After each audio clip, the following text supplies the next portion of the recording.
Hey everybody, it's Queen Mab, and today I am going to talk to you about stimming.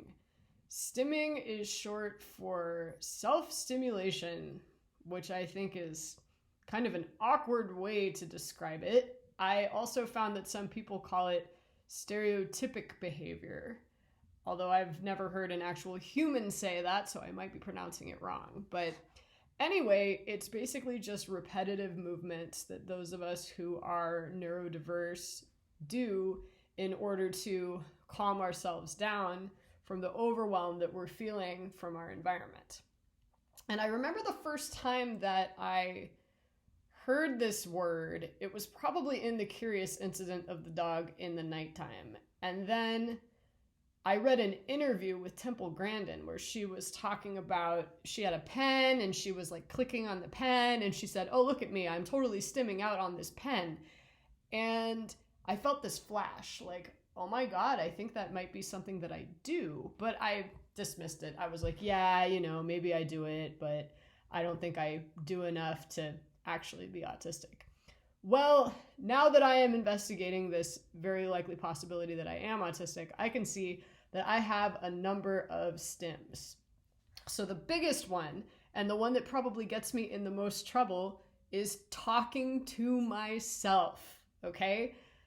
I love to talk to myself. It's how I process what's going on around me. It's how I calm myself down. It's how I problem solve. It's how I make sense of things.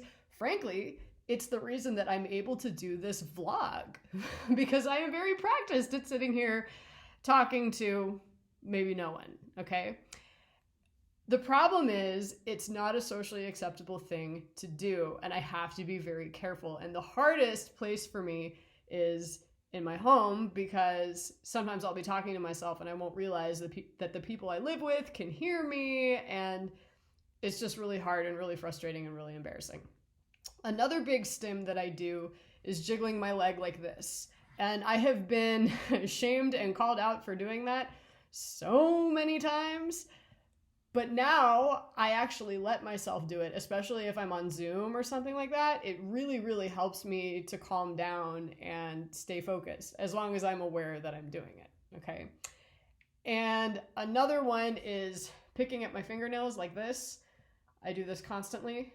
Scratching my head is another one. If I sit down to read a book, I can't just sit and read. I have to claw at my scalp for whatever reason. And then another one, like an obvious one for me and what I do, is drumming on things. And this is something I've had to train myself not to do because I used to get into a lot of trouble for doing it in middle school. One time when I was in high school, I was doing a presentation in Spanish class, and our teacher used to film them so we could go back and watch ourselves speak Spanish and hear how horrible we sounded. And I was holding up this presentation board and we were waiting for something, and I was drumming on the side of the poster board like this. And so then the teacher put the videotape, I'm dating myself here, she put the videotape into the VCR and she was rewinding so we could watch the presentation from the beginning, and my fingers were going like this, and she said, "Hey everybody, look at Catherine's fingers!" And the whole class had a good laugh about my stim. So after that, I really tried to control it so that I wouldn't do it. And in my last post, I referenced the fact that often when I hear music, even if it's bad music, even if it's something really embarrassing, like I need to move. Like I can remember once being in the grocery store with my mom, and I think it was like Blinded by the Light or something came on the speakers, and I started to dance, and my mom looked at me and she was like, "Bruce Springsteen? Really?" It literally doesn't matter what it is, okay? I will move. Even Britney Spears, especially Britney Spears. Okay, anyway, so that's how I stim. If you're neurodivergent, I'd love to hear about how you stim if you're comfortable sharing that. Thanks so much for tuning in, and I will see you next time.